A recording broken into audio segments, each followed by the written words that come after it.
घने जंगल में सुबह की किरकिरा हुआ पाँव के नीचे पत्तों की नरम किरच से गूंज रही थी।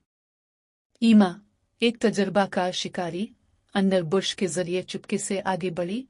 उसकी कमान उसकी गिरफ्त में मुस्तहकम थी। वो घंटों से एक शानदार रकम का सुराग लगा रही थी जो उसके पुरजोश फजल और उसके पेश करदा चैलेंज की तरफ मुतवज्जे थी। ज्यों-ज्यों वो करीब पहुंची तो जंगल ने अपनी सांसें रोक ली। ईमा का दिल अपने शिकार के लिए जोश और एहतराम से दौड़ा। आखिरकार उसने हिरन को देखा।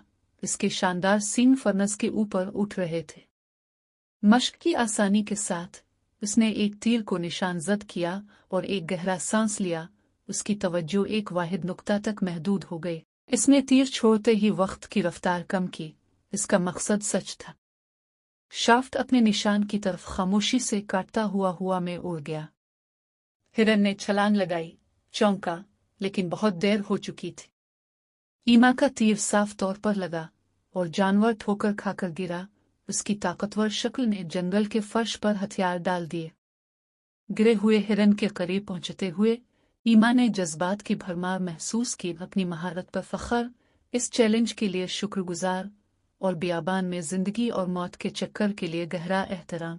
वो हिरन के पास घुटने टेकती हुई खेत को तैयार करने के अमल को शुरू करने से पहले खामोश शुक्रिया अदा करती थी, ये जानकर कि इसका शिकार उसके खानदान के लिए रिस्क फराहम करेगा और शिकारी और शिकार के दरमियान कदीम ताल्लुक का एहतराम करेगा।